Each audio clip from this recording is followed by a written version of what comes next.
कल नरेंद्र मोदी के 10-20 सांसद कम पड़ते तो सबसे पहले मुन्ना शुक्ला वहाँ चला जाएगा। जो आदमी 100 करोड़ खर्चा करेगा, 50 करोड़, वो जीतने के बाद आपके लिए हॉस्पिटल अस्पताल बनवाएगा कि वो अपना रुपया छापेगा? तो कोई जाति या धर्म के नाम पर अगर अत्याचार करेगा तो वो बचेगा नहीं, उस पर कानूनी कार्रवाई होगी, चाहे वो कोई शुक्ला हो। मुन्ना शुक्ला क्या कहता है कि हम कानून तोड़ने के लिए बने हैं। न यहाँ मोदी आएगा, न यहाँ लालू यादव आएंगे, न तेजस्वी आएगा, यहाँ मुन्ना शुक्ला राज करेगा। और वो किसके लिए राज करेगा ये सोच लीजिए आप लोग। आपके बच्चों का स्कूल ठीक कराएंगे, आपके बच्चों का अस्पताल ठीक कराएंगे। कोई जाति या धर्म देखकर किसी के साथ अन्याय नहीं कर सकता है, थाना पुलिस परेशान नहीं कर सकता है, कोई आपका ज़मीन नहीं कब्जा कर सकता है। ये गारंटी दे सकते हैं हम, क्योंकि हमहू शोषित समाज से हती, बैकवर्डे हती। हम सब देख लिए जो जाति के नाम पर कितना अत्याचार हो रहा है, हम लोगों पर हुआ है, आज भी हो रहा है, और 10 साल से देख रहे हैं कि आप लोगों पर धर्म के नाम पर कितना अत्याचार हो रहा है। तो न जाति देखे क्या ही, न धर्म देखे क्या है। ये हमारे मोदी जी, इनको कोई काम नहीं है, खाली दिन भर चुनावी रैली करते हैं। वो प्रधानमंत्री नहीं है, प्रचार मंत्री हैं। उस आदमी को टिकट दिया जो कल तक बीजेपी में था। अब कौन लेगा गारंटी मुन्ना शुक्ला के कि वो कल बीजेपी में नहीं जाएगा?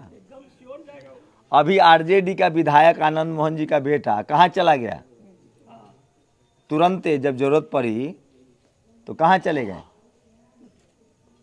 तो बहुत गंभीर विषय है, सुन लू।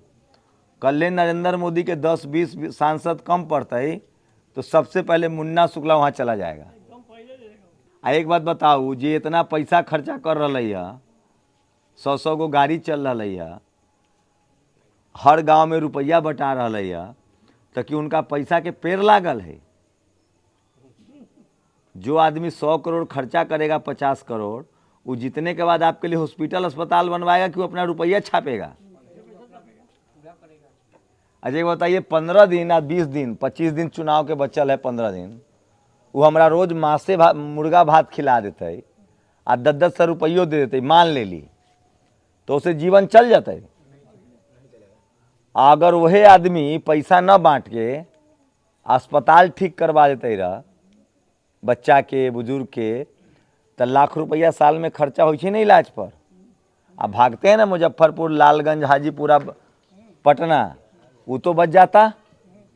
आपके बच्चे के लिए स्कूल ठीक करवा दे, मवेशियों का अस्पताल ठीक करवा दे, जो गरीब है उसका घर बनवा दे, तो नहीं, वो आपका वोट खरीद लेता है। आज जब जाइएगा कोई काम के लिए तो कहेगा कि हम तो तोरा पैसा देकर ले लिया वोट, चल भाग यहाँ से। आपके सामने जो लड़का खड़ा है, ये मोदी अमित शाह से न डरा तो इनसे क्या डरेगा? 10 साल से लड़ रहे हैं, 100 से ज़्यादा इनकम टैक्स के रोज नोटिस आता है, परसों आया है। अब मोदी जी के मंत्री कह रहा है कि तुम्हारा चैनल बंद कर देंगे। हम बोले करके दिखाओ। नेशनल दस्तक 50 करोड़ लोग जानता है। मुन्ना शुक्ला को जिला जानता होगा चाहे राज्य जानता होगा, आपके इस भाई को, इस भतीजे को पूरा देश जानता है, पूरा दलित, पिछड़ा, आदिवासी, किसान, अल्पसंख्यक, गरीब। आप बताइए, मुन्ना शुक्ला रहेगा तो हिंदू मुस्लिम वाला लड़ाई रुक जाएगा? और केकरा तरफ से खड़ा रहेगा? वही तक करवाता है।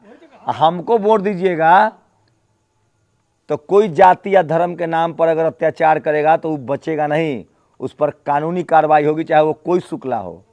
मुन्ना शुक्ला क्या कहता है कि हम कानून तोड़ने के लिए बने हैं।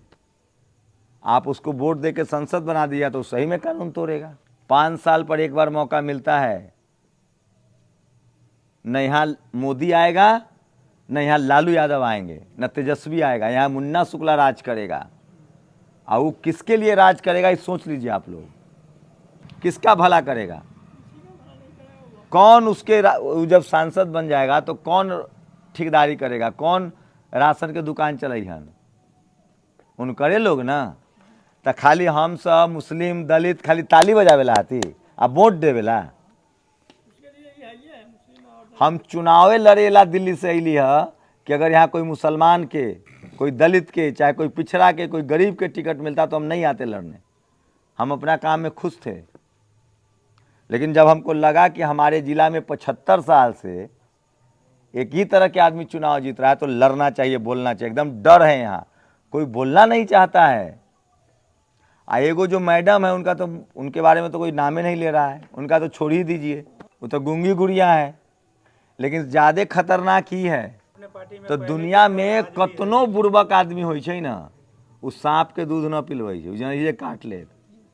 हमरा न उम्मीद है कि वैशाली के जनता बहुत होशियार है, वो कम से कम गलती तो न करते। तो यही लेल चुनाव लड़े आयल हती। अब आप बताओ, जे 100 मतलब 50 करोड़ रुपया जो फूक रही है पानी लेखा, वो आदमी चुनाव जीते के बाद की करते भाई?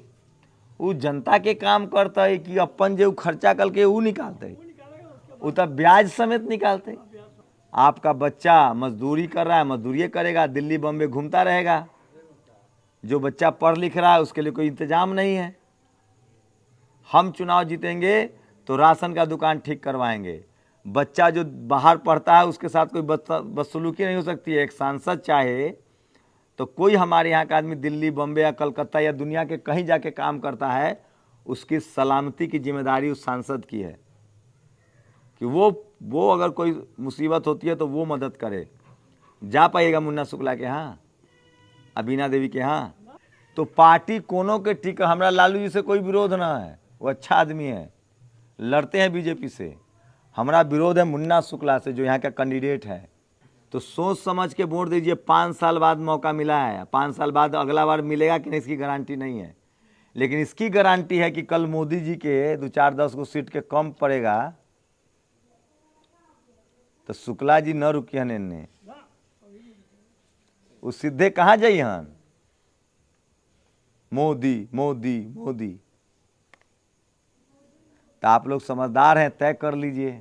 इजराइल और फिलिस्तीन पर कौन बोला है? तो समझाइए अपने समाज को, और सबको फ़ोन कॉल कीजिए, फ़ोन कीजिए, बताइए कि असली लड़ने वाला कौन है। इनका तो दोनों हाथ पर लड्डू है। हम लोग तो कहीं में न 3 में है न 13 में है। हम लोग खाली वोट डालने के लिए पैदा हुए हैं। 75 साल से वैशाली में हम लोग वोटें डाल रहे हैं उनका। तो आप लोग, हम नेता उता हैं नहीं जो चिकन चुपड़ी बात करेंगे। जो स्थिति है उससे अवगत कराने आए हैं।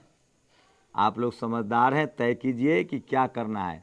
आप कहेगा कि तोरा वोट न हो न जीतब, तो ये भी भरम मत पालिए। हमारा 2 लाख परिवार अम्बेडकरी परिवार जानता है। मुन्ना शुक्ला को जिला जानता होगा, हमको पूरा भारत में 50 करोड़ लोग जानता है, बिहार में 5 करोड़ लोग जानता है। अब वैशाली में 2 लाख परिवार मेरे हमें वोट देगा। 2 में 2 से खाली गुना कर दीजिए। पूरा दलित समाज, पिछड़ा समाज, आप लोग वोट दे दीजिएगा तो और जीत का आंकड़ा ऊपर हो जाएगा। इसीलिए चौड़ा होकर घूम रहे हैं। हम न पैसा 1 रुपया खर्चा करेंगे और न कोई खिलाए, सुनो ना, कि न खिलाएं पिलाएं। हाँ, चुनाव जीते के बाद चाहे हारे के बाद आपके सुख दुख में शामिल रहेंगे।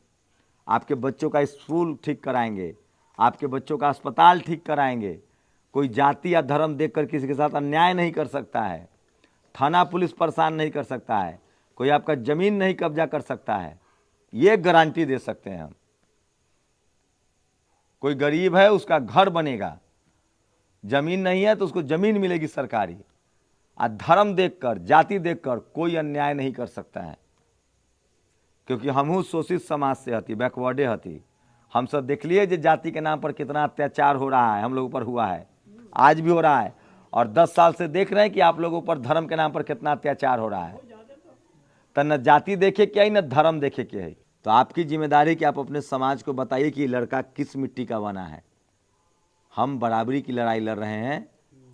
जाति और धर्म पर जो अत्याचार हो रहा है, जाति के नाम पर और धर्म के नाम पर, हम उसके खिलाफ हैं। बीना देवी को वोट देना माने मुन्ना शुक्ला को वोट देना, और मुन्ना शुक्ला को वोट देना मतलब बीना देवी को वोट देना। दोनों में कोई एक खाई है तो एक कुआं है, डूबना दोनों में है। हम आए हैं सड़क बनकर, हमको वोट दीजिएगा। जाति और धर्म के नाम पर किसी के साथ अत्याचार नहीं होगा। सबको अपनी अपनी आस्था की आज़ादी है।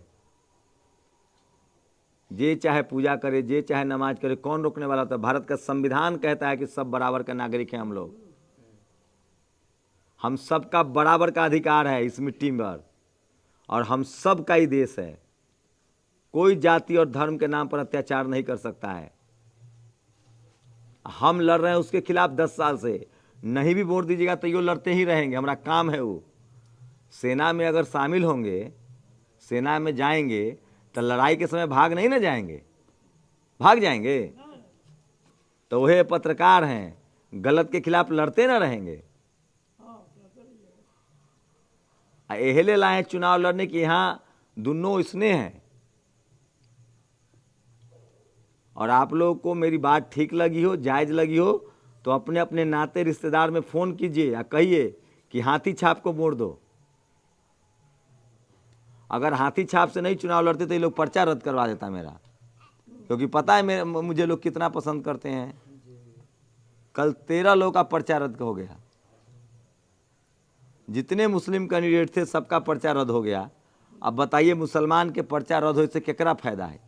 बताओ कैसे बीजेपी के फायदा है? आरजेडी के फायदा है, मुन्ना शुक्ला को फायदा है, आरजेडी के क्या फायदा? अगर मुसलमान खड़ा होता तो मुसलमान का वोट बढ़ता, तब ना बीजेपी को फायदा होता। सारे मुसलमानों का पर्चा रद्द हो गया, इसका मतलब कौन रद्द करवाया, किसको उससे फायदा हो रहा है? मोदी का तो हम नामों नहीं लेना चाहते हैं, वो तो इतना बड़ा झूठा है, मक्कार है, दिन भर झूठे बोलता है वो आदमी। न बाल न बच्चा, ओकरा की पता दुख दर्द? उसको बाल बच्चा होता, बीबी होता तब ना नून तेल का दाम जानता। न बीबी है, न बच्चा है, न दुख तकलीफ पता है। हमारे यहाँ एक होता है कनकट्टा सांड, देखे हैं? वो दिन भर कोई काम नहीं, घूमता रहेगा। ये हमारे मोदी जी, इनको कोई काम नहीं है, खाली दिन भर चुनावी रैली करते हैं। वो प्रधानमंत्री नहीं है, प्रचार मंत्री हैं। तो उनका तो नामों लेना व्यर्थ है, वो चुनाव नहीं जीत रहे हैं। डर इस बात का है कि नरेंद्र मोदी को 150 सीट कम पड़ेगा तो कौन कौन लोग जाएगा भाग के, शेर लोग के पहचान कर लीजिए। हमारी गारंटी है, हम लड़ रहे हैं 10 साल से, अब क्या डरेंगे उनसे? अब तो उनका समय पूरा हो गया रे भाई। तो धोखा दे वाला के पहचान लीजिए, इस बार गलती मत कीजिए आप लोग, न तो अगले बार वोट देने का मौका मिलेगा कि नहीं ये नहीं पता है। तो एक बताओ, संविधान चेंज होती तो मुन्ना शुक्ला संविधान बचाते कि संविधान बदलते? चाहे कोई पार्टी से हो, वो बीएसपी से भी चुनाव लड़ता तो संविधान के खिलाफ खड़ा होगा। मैं ये भी कह रहा हूँ, जाएंगे ना। लेकिन दलित, अगर मुसलमान कोई बीजेपी में भी रहता तो भी उस संविधान के पक्ष में खड़ा होगा। अभी बोला ना गो राजस्थान में मुसलमान प्रधानमंत्री से कि आप उलूल जुलूल बोल रहे हैं, देशद्रोह, घुसपैठिया कर रहे हैं, तो उसको जेल में डाल दिया। अभी बीजेपी का एक मुसलमान नेता था, वो मोदी को कहा कि आप गलत बोल रहे हैं, मोदी ने घुसपैठिया कहा ना मुसलमानों को, तो जेल में डलवा दिया उसको। अरे हमको मन होगा तो तुमको वोट देंगे, ना मन होगा तो तुमको वोट ना देंगे, कौन जबरदस्ती है? भारत का संविधान ना हमको अधिकार देता है। आप संविधान से ना प्रधानमंत्री बने हैं। अगर संविधान नहीं रहेगा तो नरेंद्र मोदी प्रधानमंत्री किस बात का? तो हम लोग अम्बेडकरवादी लोग हैं, संविधान मानने वाले लोग हैं, संविधान से चलने वाले लोग हैं। जाति और धर्म के नाम पर न वोट मांगते हैं, न जाति धर्म की राजनीति करते हैं, और जाति धर्म के नाम पर अन्याय भी नहीं होने देंगे। इसीलिए अकेले घूमते हैं। लोग कहता है कि यहाँ बहुत डर है, खौफ है, इसलिए हम अकेले घूम रहे हैं, अकेले एक गाड़ी से, कि आओ देखते हैं। ऐसे ही बोलते हैं, रिकॉर्ड भी करवाते हैं, लगवाते भी और उसको भेजते भी हैं। तो डरना नहीं है, बाबा साहब का संविधान है, जब तक संविधान है तब तक दम। आप लोग समझिए इस बात को, और ऐसे लोगों को पहचानिए। एक तो दुश्मन है, एक जो दोस्त बन के पीठ में छुरा घोपता है उसको पहचानिए। नहीं तो दुश्मन से लड़ना आसान है, जो दोस्त बनकर छुरा मारता है उससे बच जाइएगा। नेशनल दस्तक की आपसे गुजारिश है कि अगर इसको बचाना चाहते हैं तो नेशनल दस्तक को सब्सक्राइब करने के लिए रेड कलर के सब्सक्राइब बटन को दबाएं, फिर बेल आइकन की घंटी दबाएं। नेशनल दस्तक को बचाने के लिए बहुत जरूरी है कि हर खबर को शेयर करें, लाइक करें, कमेंट जरूर करें।